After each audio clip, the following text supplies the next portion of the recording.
Hello. Alright, today is what, day 6? Day 6, big day. Big day. Tonight we go for the summit, which is right behind me. Feeling pretty good. Wouldn't say I feel 100%, but ready to go. Good. We should reach our next camp or rest area in about 3 hours, around noon, which is Barafu Hut. And we'll rest there till about midnight, and at midnight we'll head up to the summit. So hopefully we'll be up there for sunrise tomorrow morning. Rock on. Yeah. Mike, anything to add today? How you feeling? Do it. Feeling good? Great. It'll be interesting to see how we feel at 15. Yeah, our next camp is up at 15,000 feet. So right now we're at about 13. So. Yeah, 13.2 something, 13.3. Really cool glacier in the background you can see on the mountain. Snow capped.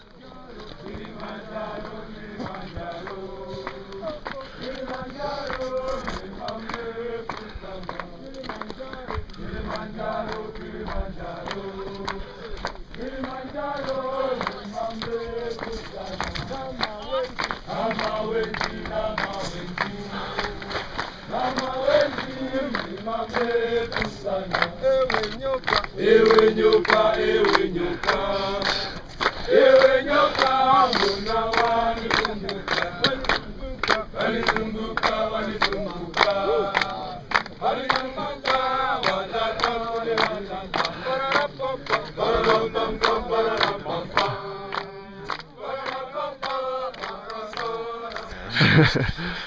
If you want to be going, but we're making good time, good pace. Yeah. I look at Miru way out over there. Mount Miru, 15,000 something feet way out there over the clouds.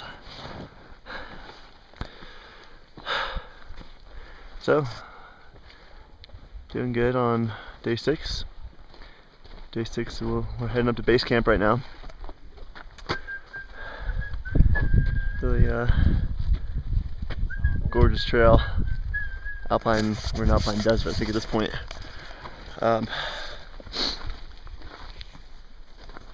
It's going good. We haven't reached. Oh, hold it for. Well, Want me to hold it? yeah. Or Nick can hold it. He's not doing anything. Hold it for me. Yeah. So we're now in Alpine Desert, kind of get out of the moorland area. It's day 6. We're heading to Barafu Hut, which is like base camp, and we've been hiking for about 45 minutes or less.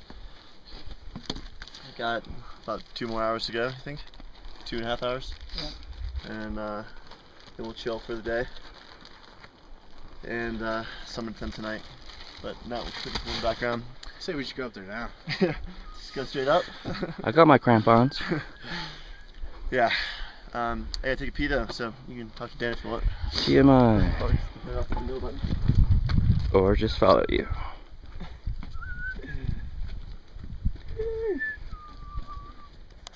Alright, we are at base camp. Altitude, Dan? 15,300 feet. 15,300 feet. We're set up, Mike in my tent here, on this hill, and Dan and Nick's tent up here. So Nick, this is what base camp looks like. A lot of people, converging. This is the last stop before the summit. So this place is just packed with tents. And going up this way is the way you start to go to the summit. It's a really steep start. They say the first 45 minutes to an hour is the toughest. But 6 hours to the summit from here. So it's gonna be a long night. We leave at midnight tonight, and yeah, 6 hours, and then we're on Uhuru Peak. Or is it Stella Point? 6 hours. 6 hours to Stella Point, and then an hour to Uhuru Peak. So yeah, Stella Point is the rim of the crater, obviously, Kilimanjaro's volcano, and then the tallest point of the rim is Uhuru, which is the summit. Yeah, so people are starting to come down. We saw some people come down this morning as we just got here, and people continue to make their way down today, probably in the early hours of the morning for the people who got up to the top late. So you see people moving down there. they're exhausted and they still have a ways to go. They'll stop here for a quick break, and then they'll make their way back down to Weka Hut, I think, which is a different route than we came up.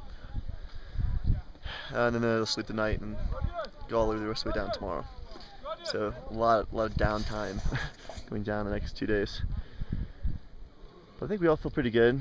At 15,000, the altitude bothered some of us the other day, but today I think we've acclimatized pretty well, and maybe just a few slight headaches. Not too bad though. Yeah, nothing too extreme. Alright, we're at base camp. Killing time in the tent. It's 4 p.m. local time, we think. Dinner's at 5, where they refill our waters, and I'm parched. Ooh, didn't mean to curse. Sorry. I'm parched. So I want the water refilled ASAP. After dinner at 5, we'll go over what's on the agenda for the midnight hike. Tell us what to do, what not to do. Just give us the full rundown, and then we'll get more rest time, more sleep time, whatever, until midnight when we leave. But right now, it kind of sucks because there's nothing to do. It's outside, it's freezing cold. In the tent, there's nothing going on. We were listening to some Mitch Hedberg that Mike had in his iPod, but really it's just lay down and hope time goes by faster. Trying to rest, recuperate. We have a long night ahead, obviously. We still, we hiked 3 hours today, from 13.3, I think, to 15.3. So it's pretty solid elevation gain. You can feel the altitude at this level. What else? Yeah, a little sore, a little tired, but we'll muster up the energy to get going tonight and summit this mofo. Mike just peed in the tent for the 4th time today. Preface that was in a container. He has this Nalgene piss bottle that he haunches over and pisses into. Infused with potable water. Yeah, I don't want to confuse that one in the middle of the night. He's pissing about 14 ounces each time. That's a healthy flow. This is what happens when you're tent mates with somebody. You know all the details of their urine volume. Up next, I'll let you measure pressure. Yeah, if I start spitting out PSIs, there's a freaking problem. Temperature, a balmy 81 degrees Fahrenheit. That's a wrap. I piss out the back of this thing, so there's like a little. Yeah, much more sanitary right where we walk. I'll show you guys. I'm showing you all the gory details of tent life. Also altitude, how it affects your sense of humor. But yeah, this is my pee spot out the back of our little tent fly. And note that we are on a hill. Yeah, we're on a hill, but I figure if I spread out the area of the urine to a large enough distance, that it'll saturate the soil and won't pool and drip down underneath us. But This hasn't been confirmed yet. this is still in beta testing. We're not sure if this is actually a functional theory. So packs for tonight are pretty minimalist. I have a thermal Nalgene holder here, so I'll open it up and show you what it looks like. Basically, it keeps your Nalgene from freezing. Water's going to freeze on this hike pretty easily. Within an hour or two, it's going to be probably around minus 20. It's been windy, so this will keep the Nalgene from freezing for too long. Maybe not long enough for us to drink it, but that'll be in there. I have another Nalgene that I'll fill up and throw in my throw in my backpack, and then I have my Camelback that holds 2 liters of water, and I'll put this in my backpack also. This you gotta kind of drink fast, and this tube is insulated a little bit, as you can see, so it won't won't freeze as quick, but after you take a sip, you're supposed to uh, blow the water back from the tube into the reservoir so that it takes longer to freeze. So that sounds really easy, but at altitude, when you're out of breath, it becomes really a chore to blow the water back in. I have my trekking poles strapped to the side. And at the beginning of the hike, we won't need them. I think later on we will. So those are there. Nothing really in the pack besides that, and we'll throw some water in there, but it's gonna be real minimalist. I have also some snacks and stuff, Snickers, Snickies as we call them, which will be nice, and some trail mix just for some energy on the way up. And then also in the front pocket,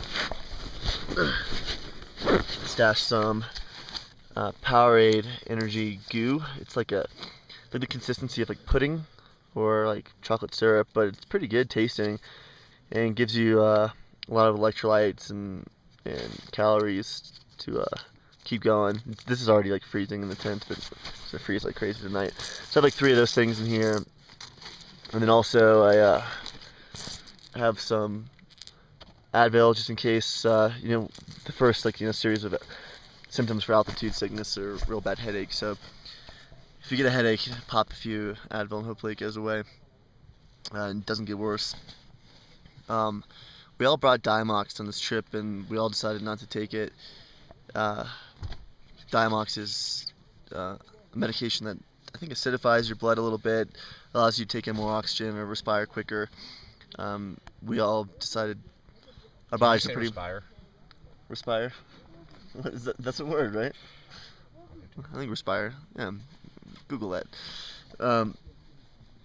We all decided not to take it and figured our bodies are resilient enough to handle the altitude change. And since we did like an 8-day hike, which is one of the longer days, we have more chance to acclimatize, so we're just going to wing it.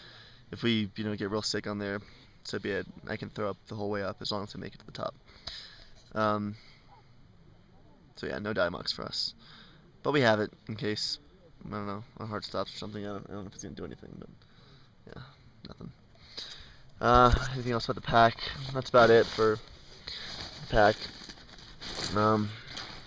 Real light. I think they said they want it to be 5 kilos or less for this day. Usually, as you can see, we have tons of stuff, that you usually keep in your tent, or in your pack, but we're just gonna go real light. Got my down jacket, which you've probably seen you wear.